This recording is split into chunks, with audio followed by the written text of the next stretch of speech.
Oye, ¿y si los grandes saltos en ciencia, esos que de verdad nos cambian la forma de ver las cosas, tuvieran un origen que va un poco más allá de la lógica pura y dura? ¿Te refieres a algo como intuiciones repentinas? Casi como... Sí, como destellos divinos, por llamarlo de alguna manera. Hoy vamos a explorar un poco esta idea, basándonos en unos textos de destellos divinos. Lanzan una idea bastante, bueno, bastante fuerte, ¿no? Fuerte, sí. Sugieren que tal vez el 99.99% del conocimiento profundo viene así, como una especie de revelación que llega primero. Y que el trabajo metódico viene después. Eso es. La intención aquí es justo analizar esa conexión que sugiere la fuente, entre esos momentos de inspiración súbita y la innovación científica real. Vale. Veremos cómo algunas figuras clave de la ciencia, tanto antiguas como más modernas, pues contaron cómo percibían ellos el origen de sus ideas más revolucionarias. De acuerdo, pues vamos a ello. Empecemos por la revolución científica. Hablamos de gente como Descartes, Newton, Bacon, Galileo. Los textos sugieren que para ellos no todo era razón pura. No, no, para nada. Se nota en sus historias como una especie de vocación, casi una guía espiritual, ¿sabes? Ajá. Newton, por ejemplo. No era solo el físico de las leyes universales, ¿eh? Era un teólogo muy metido en el tema, que veía clarísimamente la mano de Dios en el orden del cosmos. Claro. En esa época, era bastante común ver la ciencia como una forma de entender la obra divina. Es interesante esa integración de ciencia y fe. Pero bueno, sabemos que con el tiempo la ciencia tendió a separarse de la religión más explícita. Eso significa que esa sensación de inspiración o llámalo revelación desapareció del relato científico, según estos textos. Pues parece que no del todo, ¿eh? Aunque la referencia directa a Dios se fue, diluyendo en el discurso científico más formal, el fenómeno del eureka, ese momento zas de descubrimiento súbito, ¿Siguió ahí? siguió ahí, exacto. Tenemos los casos de Nikola Tesla, por ejemplo, que describía cómo visualizaba sus inventos eléctricos completos, ya terminados en su mente. Vaya. O Albert Einstein con la relatividad. Ambos hablaron de ideas cruciales que les aparecieron como fogonazos, de repente. Sin saber cómo ni por qué, ¿no? Como dice el texto. Justo eso, sin un camino lógico previo que pudieran señalar. Y hablando de Einstein, los escritos que manejamos dan ejemplos muy concretos de cómo funcionaba esta intuición en su caso, ¿verdad? Sí, y es fascinante, la verdad. La relatividad especial, según contaba él mismo, nació de una imagen mental. Una que tuvo con 16 años, fíjate. 16 años. Sí, se imaginó a sí mismo viajando junto a un rayo de luz. Fue una intuición visual, totalmente rompedora con la física clásica del momento. Claro, rompía todo. Y solo años después pudo traducirlo al lenguaje riguroso de las matemáticas.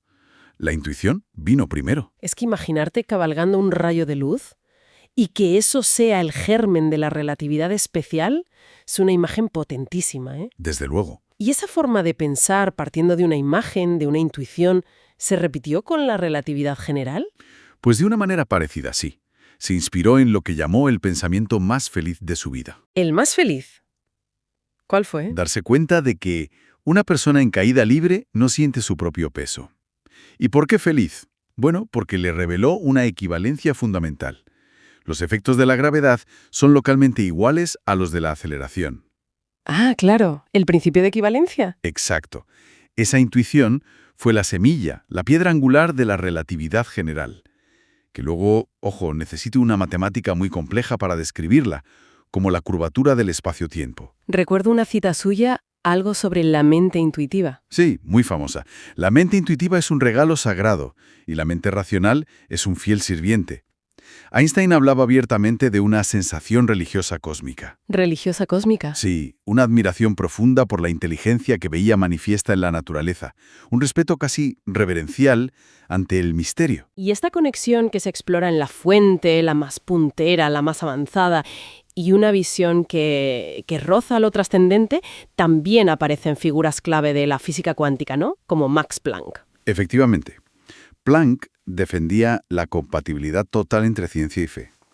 Pero ojo, entendía la fe como la creencia en un orden racional del universo. Ya. Algo que él consideraba necesario, un prerequisito, para poder hacer ciencia.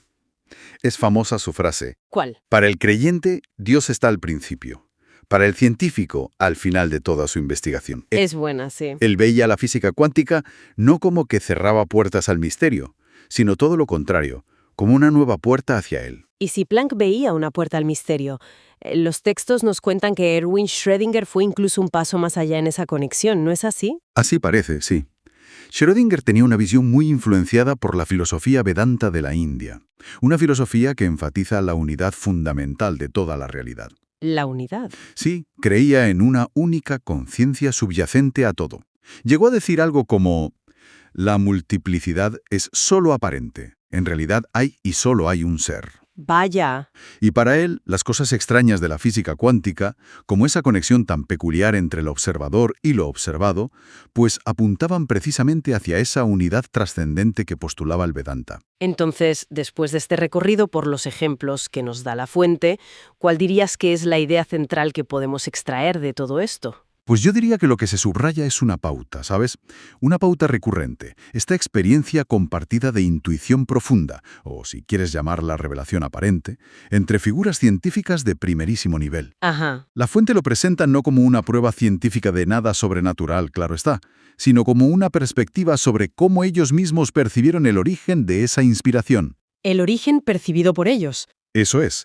La inspiración que impulsó algunos de los mayores avances sugiere que quizá podría haber algo más en juego que el puro proceso lógico, analítico, ¿entiendes? Entendido. Se destaca esa presencia constante y a veces sorprendente de la intuición. Una intuición sentida a menudo como algo que viene, bueno, de fuera o de arriba, por decirlo así. Exacto.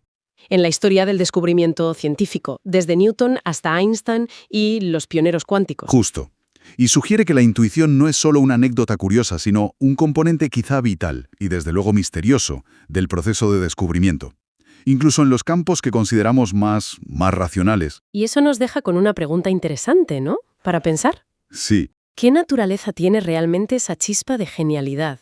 Esa idea que, como describen estos científicos, parece surgir así, de repente. ¿Qué papel juega la intuición, esa sensación que a veces nos sorprende a todos, en los hallazgos que transforman nuestra visión del mundo? O incluso, vamos, en las pequeñas iluminaciones de nuestro día a día. Buena pregunta para cerrar.